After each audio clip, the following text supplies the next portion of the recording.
adlaw kaninyong tanan nga nagpaminaw karon, ning tulumanon kini ang akong suliran. Ilabi na kaninyo Dr. Rene Obra o Dr. Elaine Batan. Ingon man, sa mga artista nga magatag og kinabuhi ning akong suwat suliran. Itago lang ko sa pangan nga Jenny, 18 years old, single, taga Camotes, Cebu. Punto medikal kini akong suliran, kabahin kini sa akong gipamati. Grabe man gud ang akong anxiety, nga dili na ko makatug. Aron inyong hisabtan, ingon inyong mga panghita po.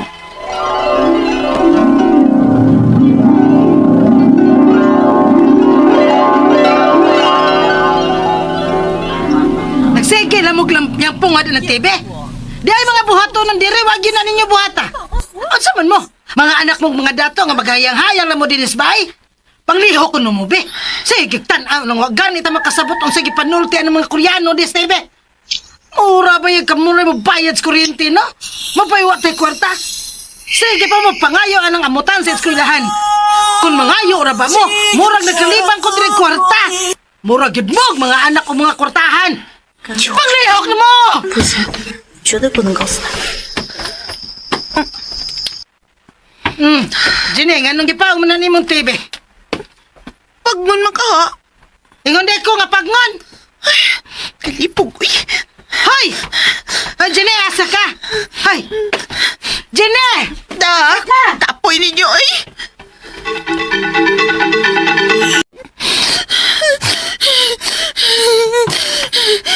Lingaw lang gani kagkadali. Daga na kay yaw-yaws mama. Sikihan gina niya balik-balik nga way kwarta. Kasapan patang mutanaw TV. Nga kang nagpalit na sila TV para display na din na. Nananan ko ka managtanaw sa kong gitanaw nga Korean novela. Kilakot kita. Jine! Jine, ang tahan ka, Jine. Bahala ka diya. Di ko magawas.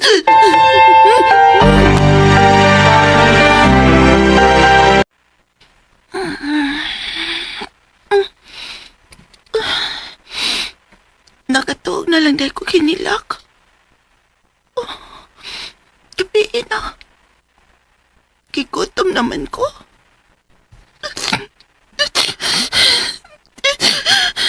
Bakit ko na napakawag kaon? Wala kini sila pakabana na ako ba? Gipasagdan ako nilang makatungaway kaon. Si mama na sa tingali rin ay. Hey! Hey! Si Kuya Brent.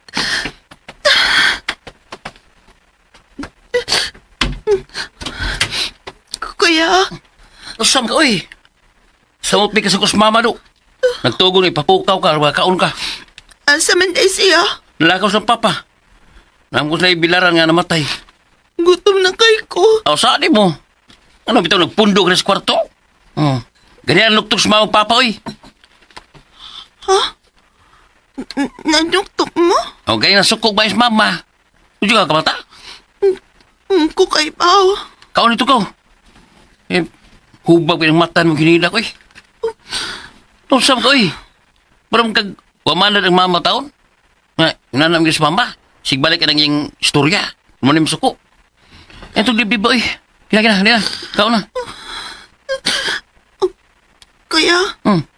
kaya sakit akong kalipungon ko. Saan?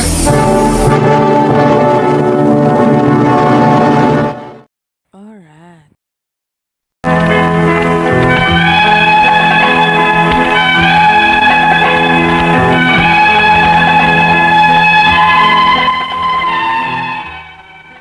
Ingon ko ato kung maunay mahiubos. Dali kay kong maapektahan. Mahiubos, masakitan. Unya, muluom o hilak. Kanabitaw ang hilak nga way tingog nga mukawas. Iluom-luom lang. Ug human ana, maluya ko. Magsakit ang akong Unya, malipong ko. Unya. Unsa namang orasa? Alas 10 naman dahil sa gabi. Umanjot ko makatugoy. Huot manggod akong lughan. Marang maglisod ko kinhawa. Ug kusog ang pitik sa akong kasing-kasing.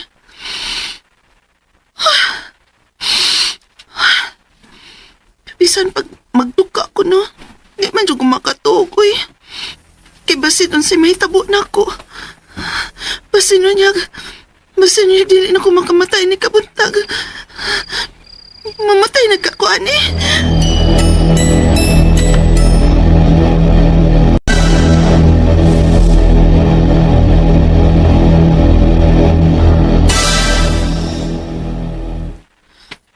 Tiyo, Oh, Jenny, niya malagi ka.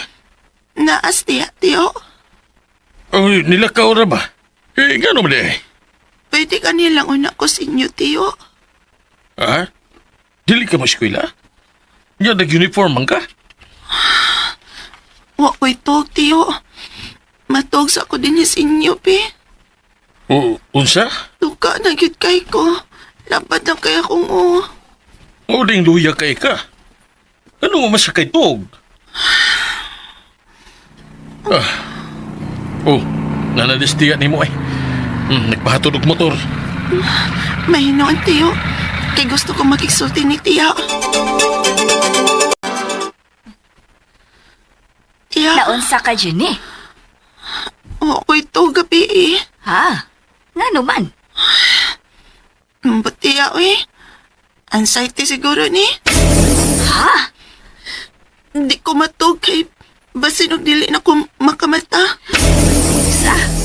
Uy, nga nung naabot gud na sa imong huna-huna.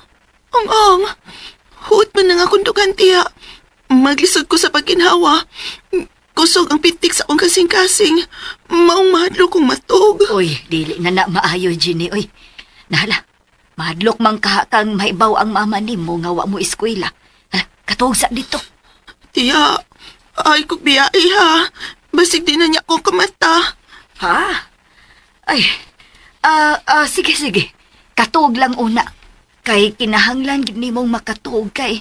Ay, namawak na ng mata nimo, oh. Salamat, tiya.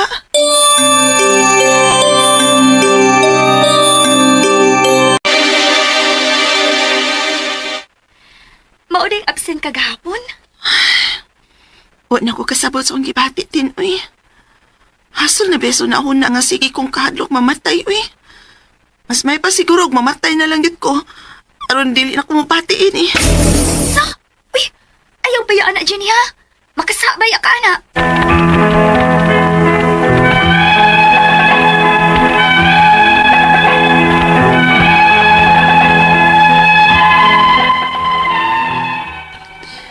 Hasol na gid kaayo sa akong huna-huna ning akong gipati. Maunang makahuna-huna na hinon kog dautan sa akong kaugalingon. Ang ako mapangutana mo kining mosunod. Unang pangutana, dali ra kay kong mohila kung mapasakitan kog sulti. Dali ra kong mahiubos. Maghuot tayo ng akong dughan. Saing ba ni nga masakiton ko og kasing-kasing? Ikaduhang pangutana, kung maghilak ko, maglisod ko sa pagginhawa. Kay magluom-luom raman gud ko og hilak. Og human ako og hilak, magsakit tayo ng akong o malipong ko. Normal ra ba ni? Ikatulong pangutana, halos kada alas 10 sa gabi nga di ko makatog kung kusog ang kulba sa kundughan. Mahadlok manggod ko nga dili na ko makamata. Mao ba ni anxiety? Ikaw pa to katapusan. Unsa may akong buhaton aron dili na ko mag-anxiety? Kay gikapoy na ba ako ani? Usahay, makaingon ko nga mas maayo pa na lang nga mawa na lang ko aron di na ko mabati ani. Palihog, tabang yung tambagi ko. Kini ang akong suliran, Jenny. Mayong adlaw mga suking tigpaminaw din sa tong programa kini ang akong suliran. Anina sa bako si Dr. Rene Obra magiguban kaninyo karong adlaw. Ako motambag sa inyong mga medical problem, psychological problem, emotional, behavioral ug drug related problems kay usama na ko ka medical doctor, psychiatrist ug drug addiction specialist. Klase-klaseng pamahagi sa pagpadala sa inyong mga sulat suliran diri kanamo. Pwede kayo padala sa mong email suliran_612@yahoo.com or sa tong Facebook account kini ang akong suliran official writers page o kini sa mubatan sa 3rd floor Jose R. Martinez Building, Osmeña Boulevard ning Dakbayan sa Subo. Ang atong makutlo nga pagtulunan karong adlaw mao kaning a false friend is worse than an enemy. Tinood yun. Baka tigag kuyog-kuyog ng tao nga tuo kag amigo pero katalikod nimo mabuko-buko day ka. May pa nang klarong kontra kay magbantay pa ka. Pero kanang may kami smile nimo nya katalikod nimo mabuko-buko ka. So bantay lang kita ning kinabuhi. Ang ato magtatampo ka kanawa si Jenny, 18 anyos, taga Barili, Cebu. Paras, Alquisalas, Kausing, si Berting, sa apelido ni Moting, sa Barili. So, nakanabay ako ng inyo sa Barili na malit migbaka. Na malit migbaka, kadlawon may nga na, nakapalit migitaon migdukabok. Regards yung tanan dia sa Barili. Mga pangutana ani ni Jenny, akong nabati na sa drama, nakuan man yung akong record. Basta kaya about do siya sa anxiety o di siya makatulog. No? Ako lang i-discuss ni Jen kanang anxiety o insomnia in general. Kay I have a problem here with my gadget kasi sa pagpaminaw na ko sa drama. Kanang anxiety sa normal occurrence sa atong kinabuhi. So walay tao nga moingon nga dili siya ma-anxious. Kitang tanan ma-anxious. Ano sa maning anxiety mahimong abnormal? Just like depression. Ang anxiety o ang depression, mahimo ni siyang abnormal nga mahitabo sa atong kinabuhi kung ang atong anxiety o depression makaapekto na sa atong inadlaw nga panglihok-lihok. Meaning to say, dili na ka komportable, kampante, maglihok-lihok tungod kay anxious ka. Sumaw na ang bot pasabot ni ani. Kung sa may makaprovoke og anxiety, kung ikaw na sa sitwasyon nga dili ka sure kung unsa may outcome, unsa may outcome sa inunta imong palibot, no? Naka sa lugar nga bag-ura ka, naka sa sitwasyon nga dili ka kampante, so mag-anxious ka. So kadaghan na kadaghan ako ani mahitabuan na ning mag-anxiety ko. Mag-anxiety ko kanang sakay ko eroplano, karong usa there was one time sakay ko eroplano. Ako na ma-share niya. Ang ako misis dito sa San Francisco sa Amerika. Ako diri kog New York. Tingnan ko niya nga bisita nga rin sa San Francisco. Layo pa ba day ana? So ako rong usa nagbiyahe. Jadi ko kahibawa ng mga how to check in. Ikaw ra na kuyawa niyo daghang kay tao pero magkikaila. Pero ako rin ginahuna nga balo lang mubasa, sunod lang ko sa instruction, maabot ng tigaligapong kong San Francisco, kuyawan ko So, daghan tao, pero mga kaila. So, muna gitawag na itong agorapobia, daghan tao, nakas public market, pero wakay kaila, mag-anxiety ka. So, muna ito, daghang klase sa anxiety, na yung mga hadlok o tag-as nga lugar, we call that acrophobia. So, ang tambal na ito, Jen, is duha ka klase. Ako lang yung gitawag in general kay na huwag tang tong imong mga pangutan na sa pakitinood lang. Yun yung gitawag na to systematic desensitization. Unsa man pananglitan ng pasabotan ng systematic desensitization. Pananglitan ikaw na kay anxiety sa fear of height. Ari ka sa first floor, second floor, third floor until nga mabutang ka dito sa topmost part of the building nya kampante na ka comfortable na ka to stay there even for the rest of the day. Napay lain pamagi kanang flooding nga dalhon ka dito sa ibabaw kayo nga parte sa imong ikadlokan nga bukid baron or building nya expected nga mo withdraw ka soon as possible time kadili ka makatolerate nga repeat until nga maanad na ka. Ang among guitar man nasa mong pagpractice sa medicine is acclimatization. So muna akong masulti sa imong mga pangutana sa anxiety. About sa mga utana sa di ka makatuog, kita matuog man kita. Nganong matuog man ta? Kay para ma-recuperate, ma-recharge, ma-balance atong homeostasis. Para good po dog kanang mga makinarya, mga electronics nga kinahanglan i-recharge para nga dili malubat. Para itong iPad, cellphone, i-recharge na para dili malubat. 8 hours na matulog, 8 hours na maglingaw-lingaw, 8 hours na maglulinghayaw. Na isakto ko nung pagbahin sa atong 24 oras na sa kaadlaw. Pero kana siya, guide lang na siya. Of course, ay mga tao nga itawag na tog short sleepers, na po long sleepers. Pero the definition of a good sleep is when you wake up the following morning, you feel refreshed, recharged.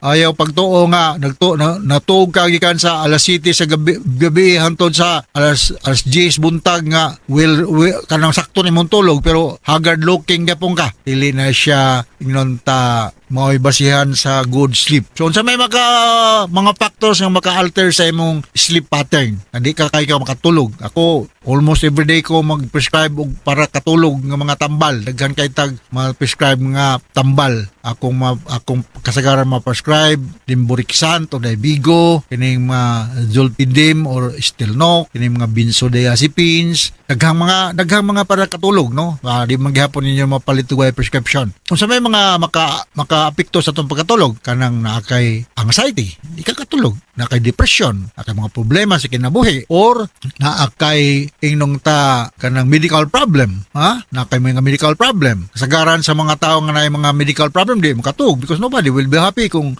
naakay medical problem. Or environmental, saba sa inyo, daplig highway imong daan, o na daghang magkaraoke sa gabi na kayo, or dili ka komportable sa imong bed, init, sobra ka init o sobra ka bugnaw o naabay mga surot diha, mosquitoes. These are factors nga hinungdan nga dili man ka makatog. Naay mga tambal aning dili ka makatulog. So, Jen, 18 anyos mo man ka, ha? Mao na nga, moingong kunin mo nga as you grow older, makarealize ra ka nga daghang yung mga butang aning kinabuhi nga kinahanglan nato ma-adjust, and we must know how to adjust. Kinahanglan ta flexible, muna nindot sa tao, dili ta murag robot kanang bitong under the control sa